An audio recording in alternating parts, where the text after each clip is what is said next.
Omar Villafranca joins us now from Baton Rouge, Louisiana. Omar, I see you standing in the middle of what looks like the middle of the street in the middle of water. What's it like out there today?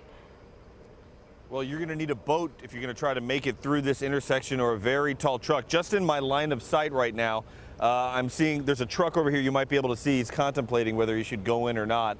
Another small SUV has stopped. Right behind it, there is an Audi A8 which did not make it through, a low-profile vehicle. And just in my line of sight, I see a minivan. I see a small compact car. People think they can come through these low water crossings, and honestly, they can't. The water behind it, that Exxon you see, it was up to the doors inside that store. The water really came up fast around here. It is slowly receding, but the key word there is slowly. It's going to be a long recovery process. This area too, this intersection, when it was lower, there was a small army of trucks yesterday, trucks and people with their own boats pulling up to launch their boats to go and help people. The National Guard is stretched to their limit, but there's a lot of people around here who have fishing boats. They brought them out and they were rescuing people. As you saw in the story, we went out with two guys who live about an hour away. They came over to help, and what we got from that was that they're willing to help their neighbor, even if that neighbor is 100, 150 miles away, because the next flooding or water event that happens in Louisiana, they may be the ones who need a rescue. And speaking to that, Omar, around 20,000 people have been rescued. Many people are obviously now homeless. It's such a tragedy. What's being done to help some of those folks? Right now, there's some temporary shelters set up, and there's actually the largest one is at a movie studio here in Baton Rouge. I believe it's called Celtic Studios. They shot HBO's True Blood. Some of the Twilight movies were shot there. It's obviously a large facility and complex, and so now 3,000 people are there, and they're kind of living out their nightmare in this shelter because their homes are either underwater or they left their homes because the water was rising. And the shocking part's going to be when people are able to finally go back to see what, if anything, is left of their homes.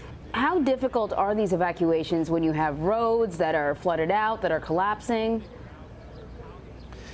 Some of them, they're having to be plucked out of areas by a helicopter. The National Guard was plucking people out with helicopters. They also have some vehicles that their water clearance is probably 5 or 6 feet, so they can go. This wouldn't be an issue for them. But even in some areas, they have to be careful because the water, not only is it high, they have to make sure that the road under it is not washed out. So a lot of times you'd see somebody walking in front of the vehicle to make sure that there was actually ground under it and it hadn't been swept away. Right behind me, you'll see this small SUV that's going through, and it's towing a boat. That's the kind of boat that people usually fish on for recreation.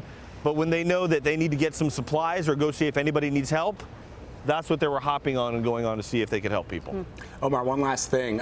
We saw some of those pictures showing the devastation across communities, but just tell us a little bit about the water that you're standing in, some of the hazards that we here in the Northeast may not even be aware of.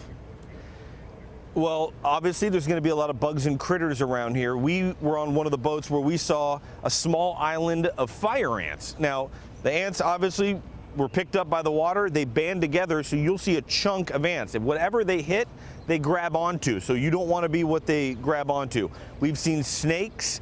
We saw, which is a very large salamander. It looked like an eel floating in these waters, swimming through. Yesterday, when we were on the boat, we're having to swim through treetops and push through on that boat through treetops. Bugs, ants, spiders, snakes that are trying to go up on that lander there. So when we're pushing out, we're also making sure a water moccasin is not falling on us. Water raises everything, and the bugs and animals were no exception. Wow. Omar Villafranca in Baton Rouge, Louisiana. Omar, thanks.